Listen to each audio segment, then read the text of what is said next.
Fear and desire are the twins, Greek mythology. We're again talking about common sense, beyond common sense. What we fear, we desire. There's a dichotomy here with the German guys. They're anal. They want to be more successful than they are. They want more money. They want bigger projects. A given. Correct? Yes. Correct. Okay. So what are we willing to pay? What's our price? What are we willing to do intellectually? So we're going to give you the benefit of the doubt. We're all going to think that you're as smart as the impaler over here. We're going to give you the benefit of the doubt and say that you're all, rocket scientists. How do we differentiate your fear to pleasure ratio? How much pain are you willing to take for how much pleasure? Now, I'm not talking about guys who are into getting beaten and shit like that for sex and whips and chains. I'm not talking about that. That's a whole other deal. Okay, I don't know much about that. Although we've had is it called dominatrix? Is that what they're called? We've had a dominatrix, a woman, that guys want to be beaten. And I'm not talking about the German guy that was here. I'm not talking about it. Obviously, she was as well. But we've had an actual woman that's come through the seminar. And she, after a few drinks, about the third or fourth night, she was telling stories you would not believe about the shit that guys allow people to do to them. Unbelievable. But anyway, that's another time. Okay, so what amount of pain are you willing to take? How much change, or how much discomfort are you willing to endure to get to the next level? I'm not talking put your hand in the fire, but how much emotional pain? Because that's what it comes down to. That's where we are, and that's why, it's the Greek mythology. They're twins, fear and desire. Okay, and I transplant desire for pleasure. How much? We're not willing to step in front of a bus and get run over. We're not willing to jump off a building without a parachute. Are you willing to make 2,500 presentations to get $700 million? Most people wouldn't. You got to set in your own mind, what limits are you willing to go through? I know there were no limits for me. I sacrificed, and I'm not saying I'm proud of it, but you've already heard me say what the things I've sacrificed for that 10-year period. And if my children were sitting here, or my ex-wife was sitting here, they, or my parents, God rest their souls, they would attest to it. I'm not exaggerating anything. I'm probably underplaying what a shit ass I was, as opposed to overplaying it. So I'm not exaggerating it. I'm underplaying it. Would I do it again? Abso-fucking-lutely.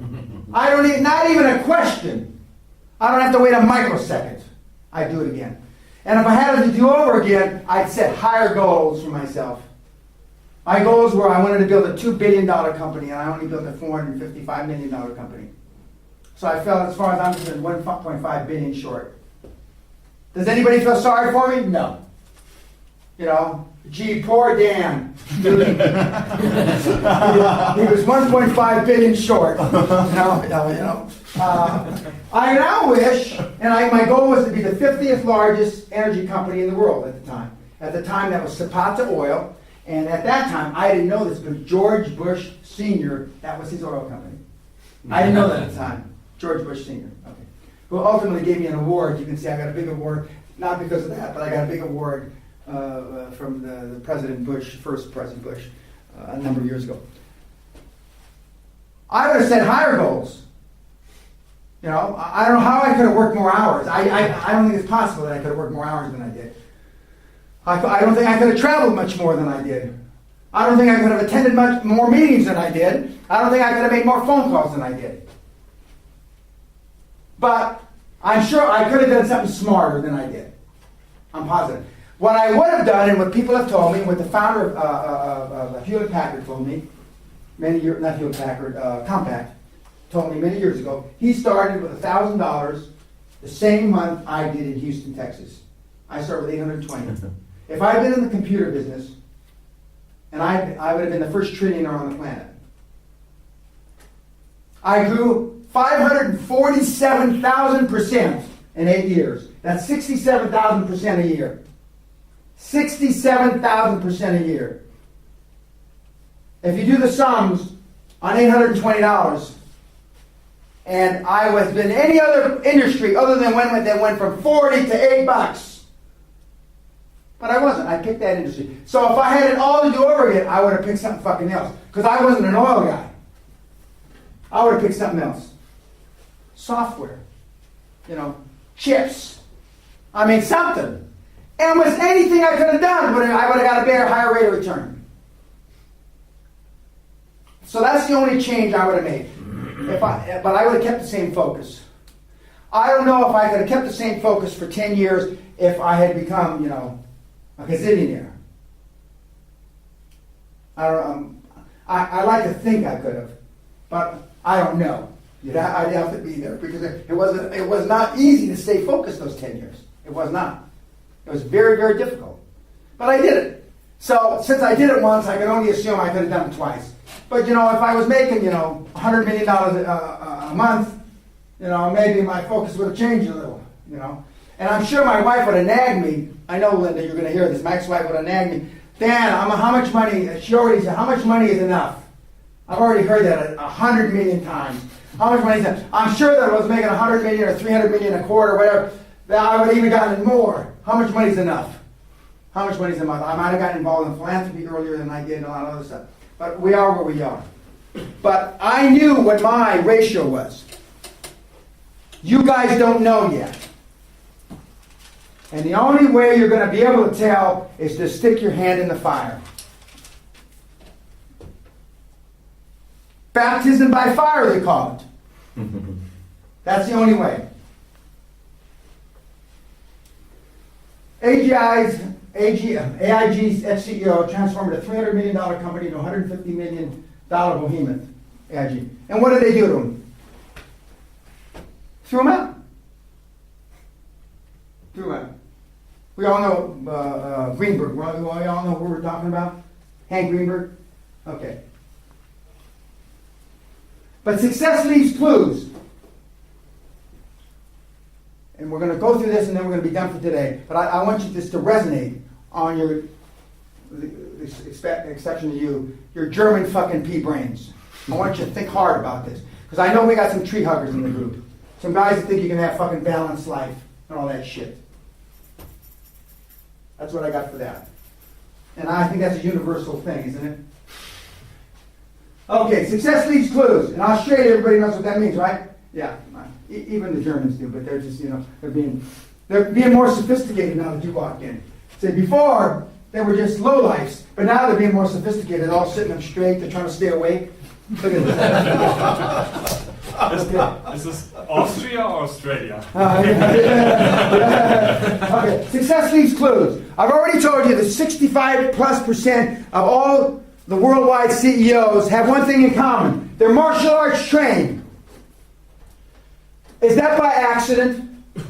And 60% of those 65% are military background.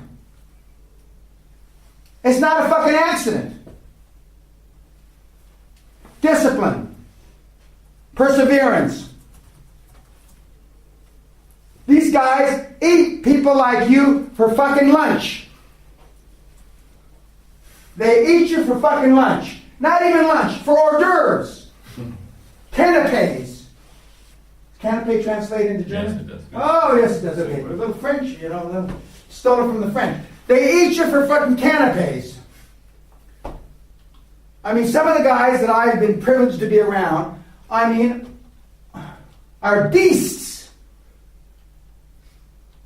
And now they're giving away billions of dollars and this, and they're naming buildings after them. But these guys are fucking beasts. So a lot of these guys think that I'm a pussy. I would have made more money if I wasn't such a fucking pussy. Okay, now we talked about Mr. Gates, and everything I'm about to say about him is in the papers on the Google. So I can't be sued for slander. There's not many guys I respect more for what he's accomplished. He's done great things. But Microsoft CEO Steve Ballmer, Ballmer vowed to kill Google. News published September 2005, reprinted from netnews.com. Microsoft CEO Steve Ballmer vowed to kill Google in an expletive-laced, chair-throwing tirade when a senior engineer told him he was leaving the company to go work for Google. The engineer claimed in court documents made public on Friday. In a sworn statement made public Friday, Mark Lukowski, another Microsoft senior engineer who left Google in November 2004, recounted Ballmer's angry reaction when Lukowski told Ballmer he was going to work for the search engine company. At some point in the conversation, Mr. Ballmer said, "Just tell me it's not Google," Lukowski said in his statement. Lukowski replied that he was joining Google. At that point, Mr. Ballmer picked up a chair and threw it across the room, hitting the table in his office. Lukowski recounted, adding, "Ballmer then launched into a tirade about Google CEO Eric Schmidt. I'm going to fucking bury that guy. I've done it before and I will do it again. I'm going to fucking kill Google." Schmidt previously worked for Sun Microsystems and was CEO of Novell.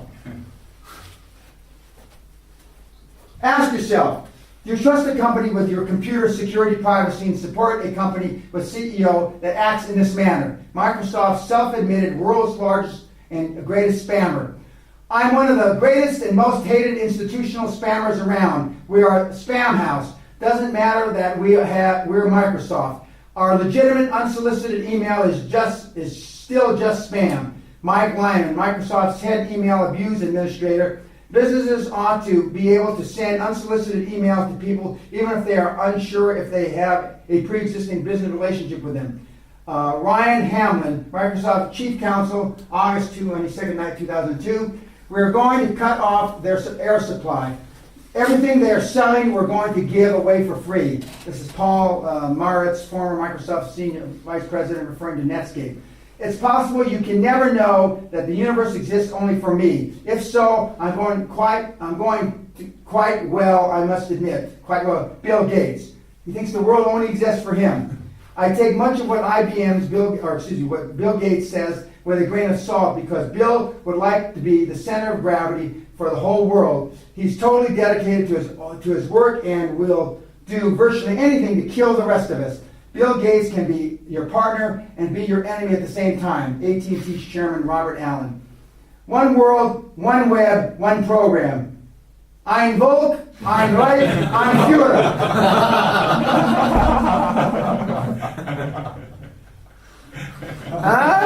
I knew you. You did change it since the evening yesterday, right? No. Listen there. I say, hey, listen. For the Hermans, you know. And I mean, I have tons of this material, but another thing, but it's too long. His testimony. Remember when they were trying to break up Microsoft because of antitrust issues a few years ago?